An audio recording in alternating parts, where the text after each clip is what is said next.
Damn, son, where'd you find this?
Sunray Venus by Throwing Muses here on KEXP. All right, slam poetry or another song? I was thinking tap dancing. Dave took tap for many years. In fact, your life is tap, correct? So many that I forgot. Like I didn't have. How can you forget slap ball chain, right? Oh, shuffle step. Slap ball change. All right. Well, maybe you can incorporate a tap solo into this next song. Seriously, another song? We are so old, Kurt. Why are you doing this? What's the next song called? Anybody Milan. know? Okay. No, it's not Milan. It's not. Oh, it's Freesia. This is about flowers.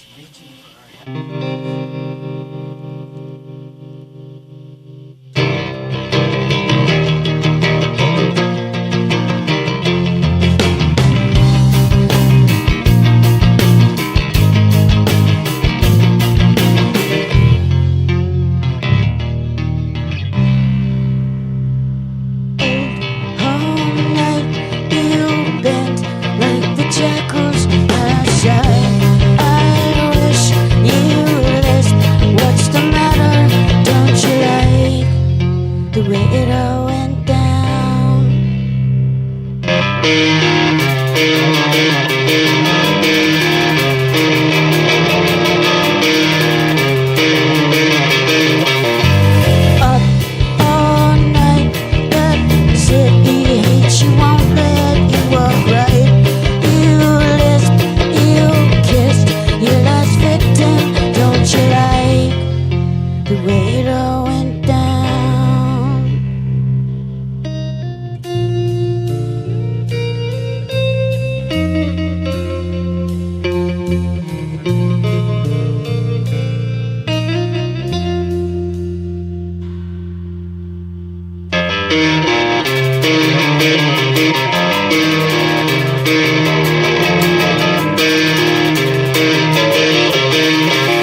the way it all went down.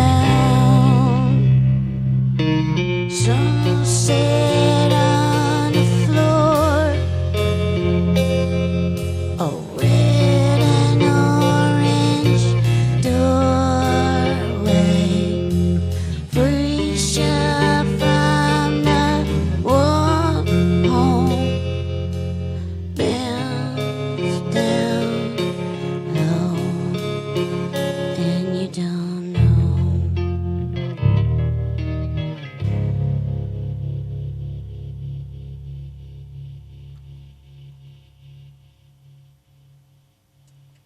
Throwing Muses on KEXP. Thank you so much for coming in today, y'all. We are such big fans of you. It's a treat to have you here with us. We're big fans of y'all. Well, there we go then.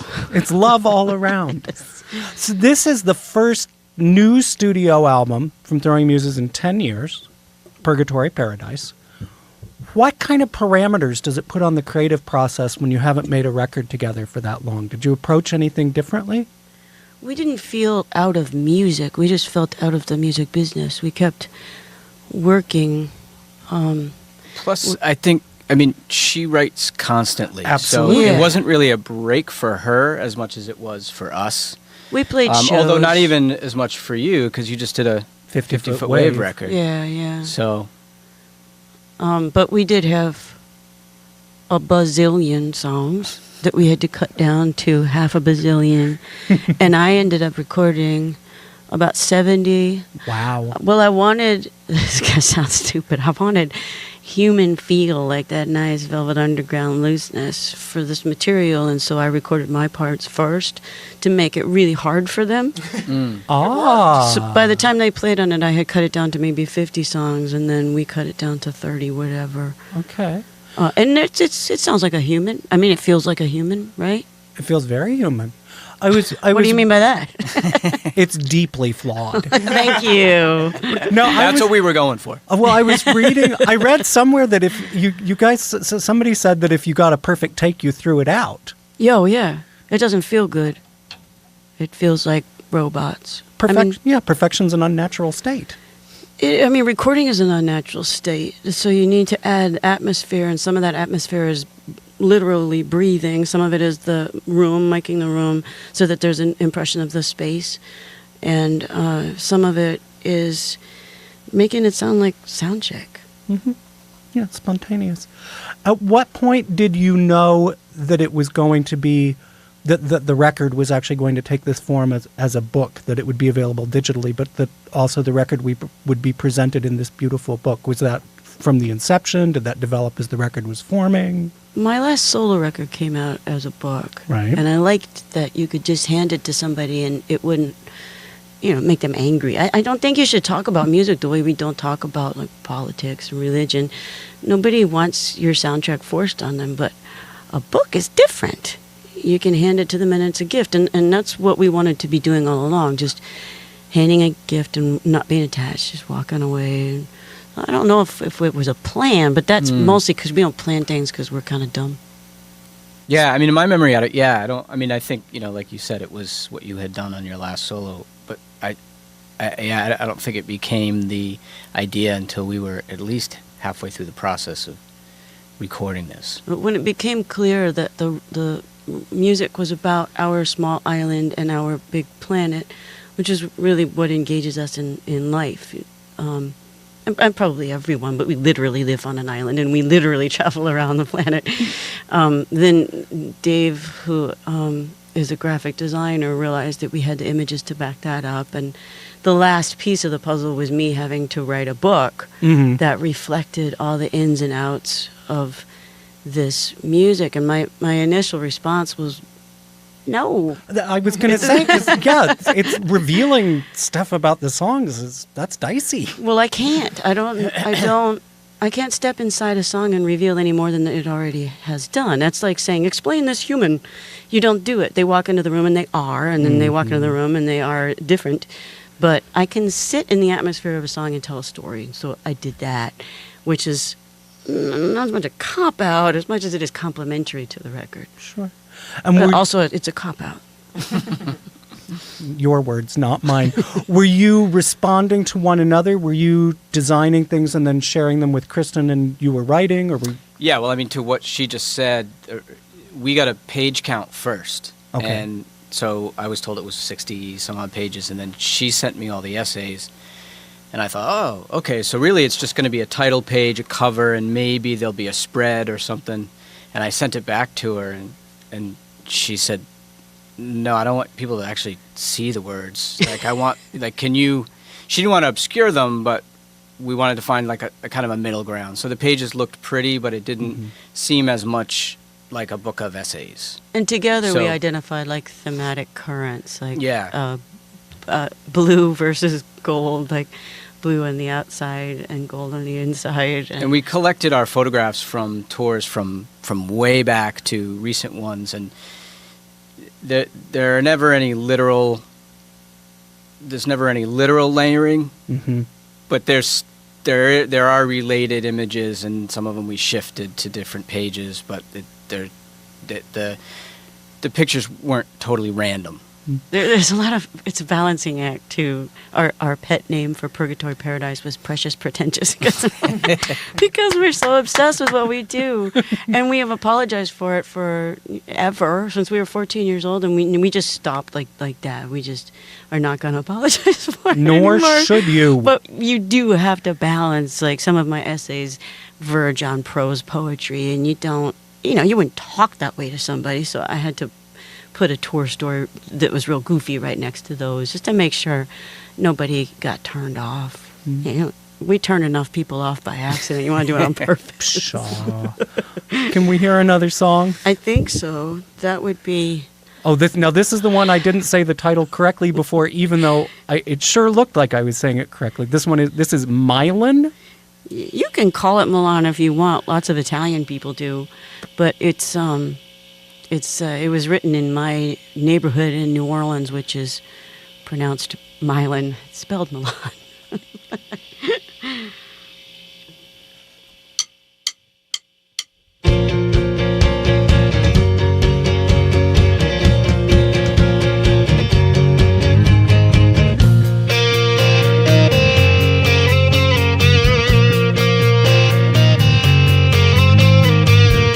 What makes you go flat till talk backwards like I do? Hold still your cold voodoo, just smacked her upside the head.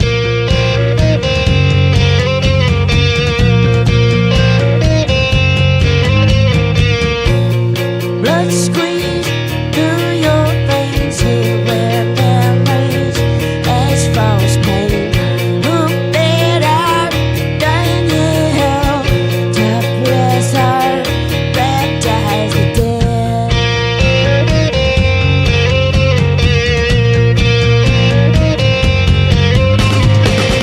Australia, New Orleans, to spend the night whispering.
step backward. You lost your way.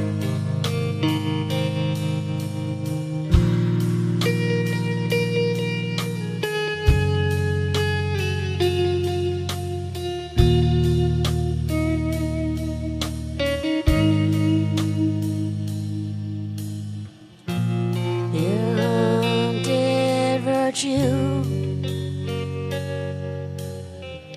You threw it away.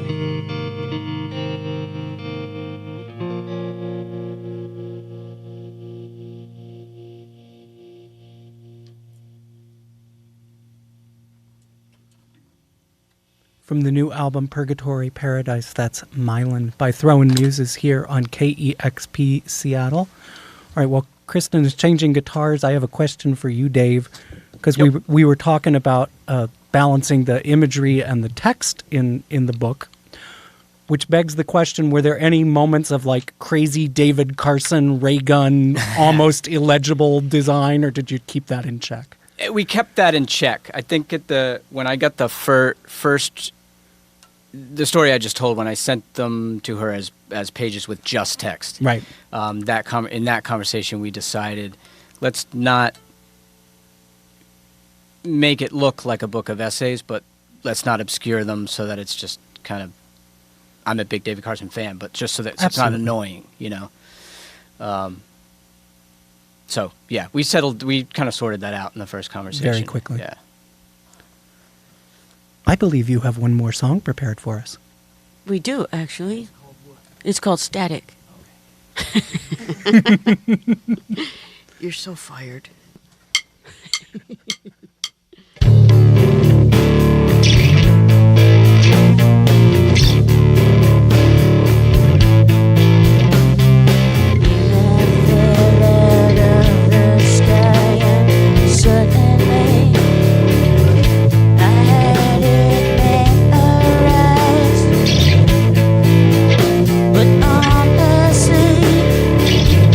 It's like you're dead.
You made it.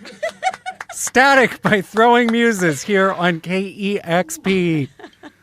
There was some impromptu arranging We going on. forgot how to count. Oh, pshaw. It's not a Counting test. is overrated. thank you so much for coming in and playing for us today. It's always lovely to be here. Especially in your condition. I appreciate you honoring your commitment despite your injury. We got some Suffering Digits in this band. I'm going to change our name to Suffering Digits. I was going to say, actually. that's pretty good. I think that was a band in the Midwest in the mid-'80s. Thank you so much, Throwing Muses. Always a treat. Thank you. I'm DJ El Toro. You've got it tuned to KEXP, 90.3 FM Seattle and KEXP.org. Damn, son, where'd you find this?